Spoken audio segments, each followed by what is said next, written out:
नमस्कार, स्वागत है आप सभी का हमारे चैनल में।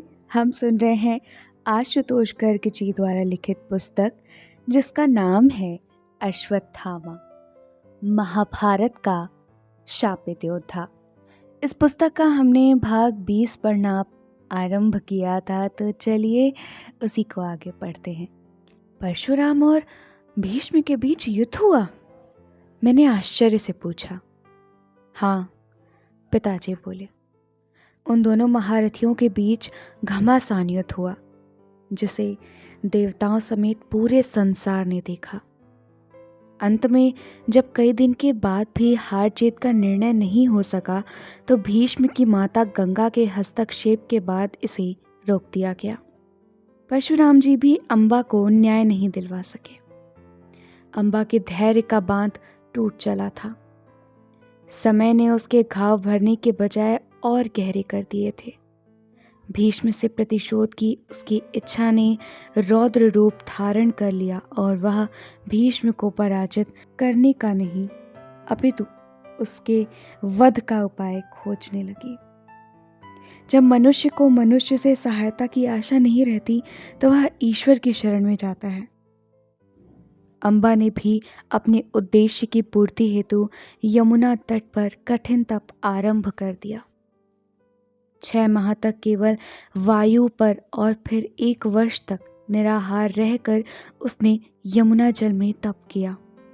इसके बाद उसने 1 वर्ष तक वृक्ष से गिरे हुए पत्ते खाकर और पैर के अंगूठे पर खड़े रहकर अपनी तपस्या जारी रखी। उसने 12 वर्ष की कठिन तपस्या से आकाश और पृथ्वी को संतप्त कर दिया।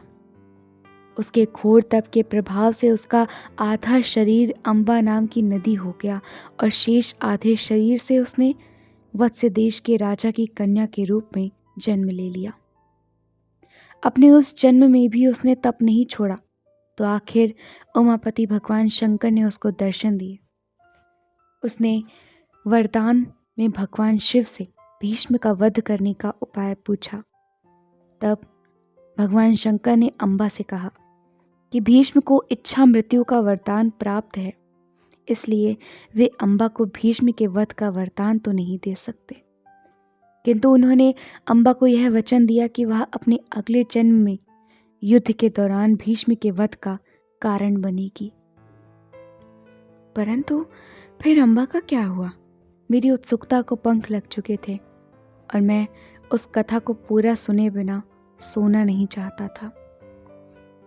शिव से वरदान पाकर अंबा को यह विश्वास हो गया कि उसे भीष्म का अंत करने के लिए अगला जन्म लेना पड़ेगा और इसके लिए अपने वर्तमान जीवन का अंत करना आवश्यक था। अंबा अपने उद्देश्य के प्रति इस सीमा तक समर्पित थी कि उसने एक क्षण की देर किए बिना स्वयं अपने लिए चिता तैयार की और उसमें जलकर भस्म हो गई। फिर क्या अंबा ने दोबारा जन्म लिया पिताजी? वह अब कहाँ है? मैंने पूछा। हाँ पुत्र, अंबा ने अपना अगला जन्म पांचाल नरेश द्रुपद के घर में लिया। राजा द्रुपद? मेरी अधीरता बढ़ती जा रही थी, किंतु द्रुपद की तो 2 ही संतान हैं, धृष्टद्युम्न और द्रौपदी। तो फिर अंबा? धैर्य रखो पुत्र, बता रहा हूं। द्रोणाचार्य बोले।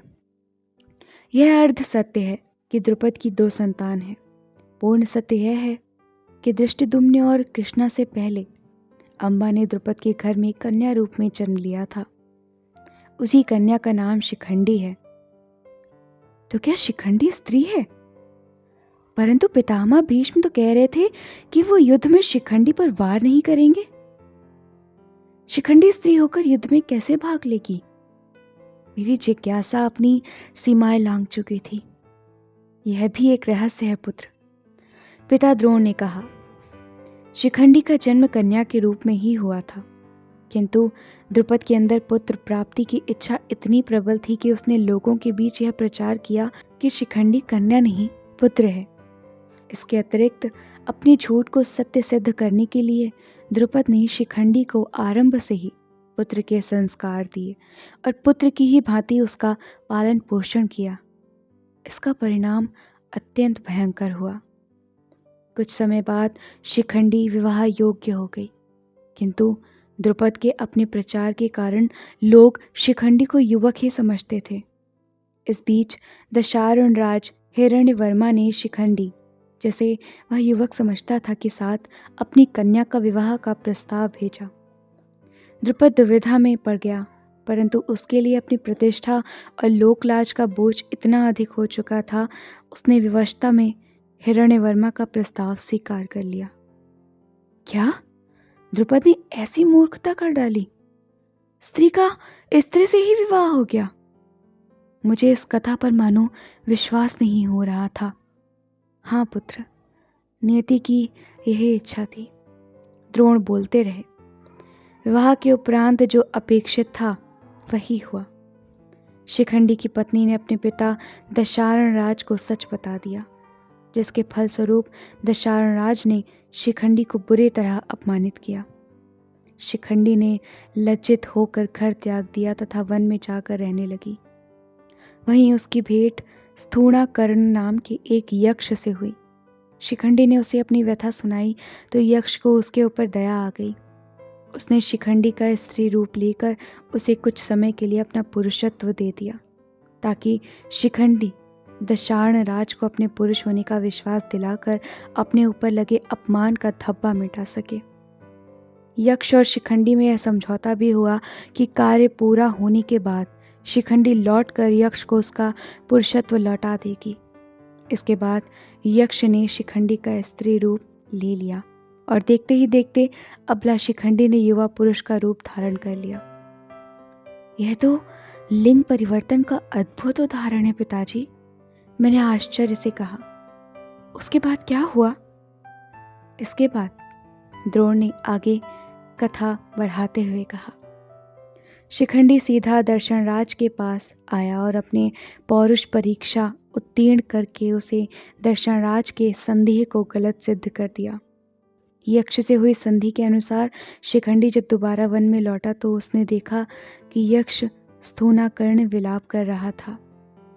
शिखंडी ने उससे कारण पूछा तो यक्ष बोला कि एक दिन यक्षराज कुबेर उस वन में आया था और स्थूणाकर्ण को स्त्री रूप में देखकर उसे बहुत हैरानी हुई, और जब उसे शिखंडी के साथ किए लिंग परिवर्तन का पता लगा तो उसने गुस्से में स्थूणाकर्ण को शाप दे दिया कि उसे अब स्त्री बनकर ही रहना पड़ेगा तथा शिखंडी की मृत्यु के बाद ही उसे अपना पुरुषत्व वापस मिल पाएगा।